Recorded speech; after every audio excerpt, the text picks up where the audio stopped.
Hello and welcome to News at Noon. I'm Aftab Borka. Nearly 40 years since he went missing, the search for Jimmy Hoffa is still on, this time in Oakland Township. For more on that, let's go to our reporter Charlie Crump. Well, Charlie, what's going on? Well, it's Southeast Michigan's version, of Where's Waldo? The former Teamsters president disappeared from a Bloomfield Township restaurant in 1975, and his fate has remained a mystery since. The search is on again after convicted Detroit mob boss Anthony Zerilli told a local TV station that Hoffa was murdered and buried under a barn in Oakland Township. Law enforcement sources have told the Oakland Press that a dig for Hoffa's remains is imminent once the ground thaws. And in Detroit today, jurors are beginning their first full day of deliberations in the corruption trial of former Mayor Kwame Kilpatrick, Kilpatrick's father, and a Kilpatrick friend. And at the same time, Detroit's finances are under scrutiny. A state review team could present a report today to the governor on the state of Detroit's finances. And depending on what that review team finds, Detroit, like Pontiac, could become another city with a state-appointed emergency manager. Well, thank you, Charlie. And Oakland University's radio station has been nominated for an MTV Award. Reporter Megan Semaras wrote that story for Oakland Press today and has more information on that. Megan, what can you tell us? Oakland University's student-run radio station WXOU has been nominated for an MTV Woody Award for the first year ever. The station is competing with 24 other stations from across the country, and they need votes to get into the top 10 final round. WXOU has also been recently named Station of the Year by the Michigan Association of Broadcasters for the second year in a row. Last year, the station broke MSU's 11-year winning streak by taking the top honor.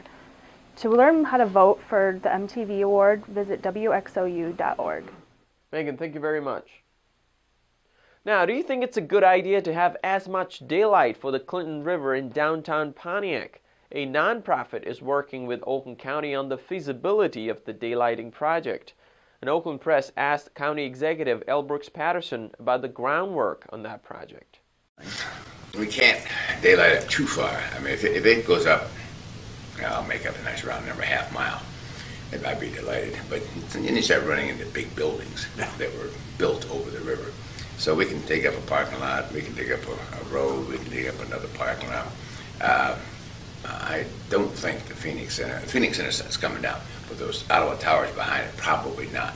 But it's enough to put some restaurants on, put some outdoor activities, maybe an art show. Give Pontiac downtown some, and not every city has a river running through it.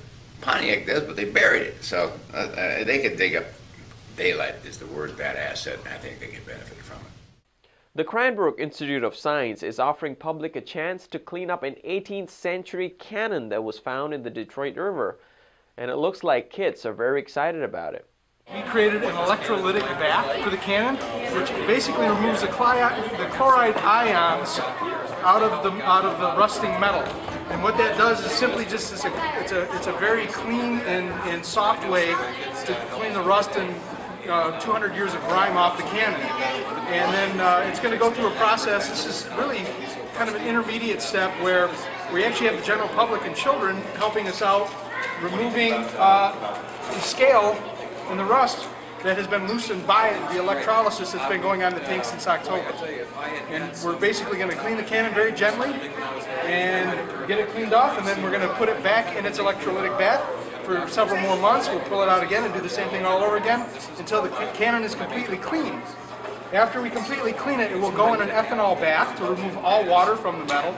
After all the water is removed, after it sits in its ethanol bath, we're going to go ahead and then apply a wax to it to keep the water and the air out and to keep it preserved, and it'll go on display somewhere yet to be determined by Detroit Historical Society.